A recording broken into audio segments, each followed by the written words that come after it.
ဒီမှာပြောပြမယ်နော်တခြားနားထောင်တင်ပမာနေလဲဆိုတာအရေးကြီးတယ်ဘယ်သူနဲ့ပေါင်းနေလဲဆိုတာအရေးကြီးတယ်ကိုပေါင်းတဲ့အပေါင်းအသင်းအတိုင်းကိုရဲ့အသက်တာကထင်ပေါ်လာလိမ့်မယ်အရက်သမားနဲ့ပေါင်းရင်အရက်တော်တောက်တက်လာလိမ့်မယ်ဆေးလိပ်တောက်တက်တဲ့သူနဲ့ပေါင်းရင်ဆေးလိပ်မတောက်တော့ဆေးလိပ်အနံ့တော်ကူးလာလိမ့်မယ်အဲ့ဒီလိုပဲဖခင်ရဲ့မျက်မှောက်တော်ကိုကြိုးဆိုတတ်တဲ့သူတွေနဲ့သင်ပေါင်းနေဆိုရင်ဖခင်ရဲ့မျက်မှောက်တော်ရဲ့အယောင်ကတည့်ရဲ့အသက်တာထဲမှာထွက်လာမှာဖြစ်တယ်ဟာလေလုယာအော်ဒါနဲ့နောက်ဆုံးအခုနအတူချုံပြမယ်ဆိုအခုနထွက်မြောက်33ကိုရောက်လာပြီရောက်လာတဲ့အချိန်မှာဣသလလူမျိုးတွေကအခုနတောင်လဲမှာရှိနေတဲ့ခေါင်းဆောင်တွေကတောင်လဲမှာမရှိတော့တောင်အောက်ကိုကြား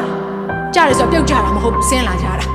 ဝိညာဉ်ရေးအသက်တာကိုကြားတာကိုညှဉ်းညွှန်းချင်တာဖြစ်တယ်ဒါကြောင့်ဝိညာဉ်ရေးအသက်တာထဲမှာကျမတို့ကဘုရားကိုမစာငတ်ဘူးဆိုမကြခင်အောက်ကြလိမ့်မယ် Come on ဝိညာဉ်ရေးအသက်တာထဲမှာဘုရားမျက်မှောက်တော်တွေကိုမဝင်တတ်ဘူးဆိုမကြခင်သင်အသက်တာပြိုလေတော့မယ်အောက်ကိုရောက်သွားတဲ့အာယုန်နဲ့အဖွဲဘာလုပ်တယ်မှတ်လဲ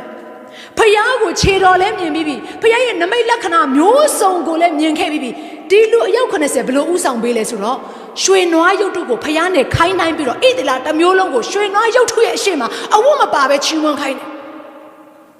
ဒါကြောင့်မို့ဒီကျွန်မပြောပြချင်တယ်တင်းမတင်ခေါင်းဆောင်ဘလောက်ပဲဖြစ်နေပါစေငါ့ဘူးဆိုတင်းဟာလမ်းလွဲကိုဥဆောင်တဲ့သူတယောက်ဖြစ်လာလိမ့်မယ်အာမင်အာမင်အာယုန်ဆိုတာမောရှေရဲ့အကိုဖြစ်တဲ့စီနီယာဖြစ်ပါတယ်မောရှေကိုကူညီပေးခဲ့တဲ့သူဖြစ်ပါတယ်သို့တော့သူ့ရဲ့အသက်တာဘာဖြစ်လို့လဲတယ်လဲမျက်မှောက်တော်ထဲမှာမနေတတ်လို့စာငတ်ခြင်းမရှိလို့ဖြစ်တယ်ဒါနဲ့နောက်ဆုံးအတူချုံပြောရမယ်ဆိုထိုကိစ္စကြောင့်အဲ့ဒီကိစ္စကြောင့်ဣသရေလလူဘယ်နှထောင်သေးခဲ့လဲ3000သေးခဲ့တယ်ဖခင်ကဘာပြောလဲမောရှေငါမလိုက်တော့ဘူးမင်းပဲသွားလိုက်တော့ဒီလူတွေကလေဘင်းခိုင်မာတဲ့အမျိုးငါ့ကိုမဆောင်ငတ်တတ်ဘူးငါ့ကိုမမော်ကြည့်တတ်ဘူးငါမျက်မှောက်တော်ထဲမှာငါရဲ့အရှိမမကိုးကွယ်တတ်ကြဘူးဒါနဲ့မောရှေဘာပြန်ပြောလဲတေချာပြန်ဖတ်ကိုတော့မပါရင်မသွားဘူး